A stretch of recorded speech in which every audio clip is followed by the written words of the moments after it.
there are many things that go into a game that make it amazing. And one of those big, overwhelming aspects is its polish. At first glance, I don't think it takes a lot to realize that Energy Hook lacks that polish. Let's go through some of the things that are just straight up busted. For one, I can't jump off this roof to save my life. I don't need anything interrupting me from my Tetris web-slinging flow, other than, of course, the mistakes that I make, like if I land improperly, or if I get too much momentum that I end up whiplashing myself into something random, or so much speed that I end up overshooting something altogether and just fly straight over it. You see, I like being able to mess up because you are utilizing a jetpack and a crazy energy hook shot. I like the idea that not every single movement is going to be perfect. So live your best Spider-Man energy hook life and try the craziest thing you can think of.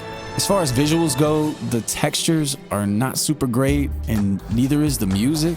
Just turn down the dial, crank up that Miles Morales OST instead. Okay, some more things that are busted. The ability to walk on slanted objects. It's impossible, especially on this level. This is what nightmares in hell are made out of, I promise you. Your best bet is to stay in the air as much as possible. Even with the wall running being like as cool and expressive as it is, as soon as their quick little feet hit the side of the building, you enter into a wildly uncontrollable scenario. And our poor camera guy can't ever keep up. Again, it just all comes down to polish. It has a $10 price tag on Steam, and I still don't know if I could honestly recommend it to everyone because it's both challenging to play and difficult to master. Like, I don't know, it might only appeal to the diehard fans who remember Spider-Man 2 for the PS2. Like, look at this. Like, this is just New York at night. But there is a reason for this. Energy Hook was designed by Jamie Fristrom, the dude who created the web-swinging mechanic from Spidey 2. It was designed off the simple premise that there needed to be more verticality. For example, let's look at the game before.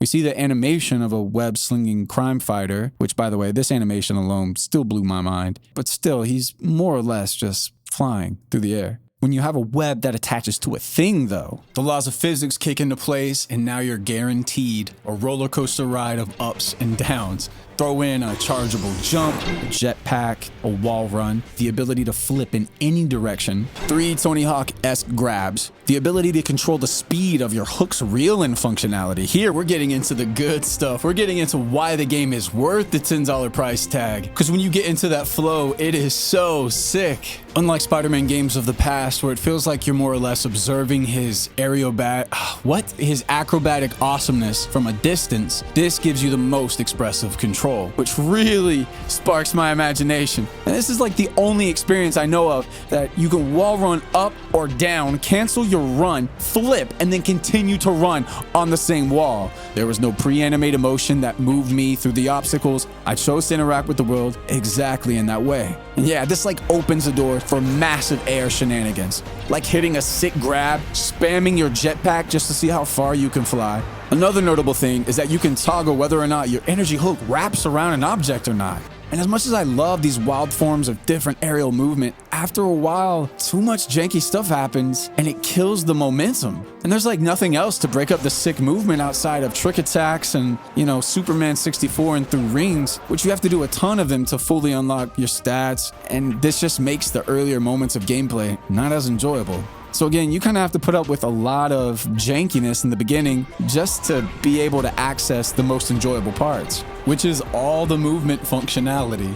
And there's a big realization I had when playing, like a really dope web-slinging simulation is not enough to keep me wanting to come back for more. I never really thought of it. I was missing those story elements, fighting with the bad guys, and it's depressing tricking through a world with no other life forms. Again, it's only $10 though. I definitely didn't realize how much I took for granted, like how good these other Spider games really are. And technically speaking, it's not even a Spider-Man game, it's its own thing. And no matter how much I tell myself, I want more insane, expressive movement like in this one, I know that it makes for an unpleasant barrier of entry. I know at the end of the day, Spider-Man is going to be a 3D action adventure game. It's what it should be, and not a sports game, not a tricking, do all this crazy stuff, but it would be so cool to one day browse Twitch and see different gameplay moments of people developing vastly different styles of navigating through the city, just more so than what we already have seen.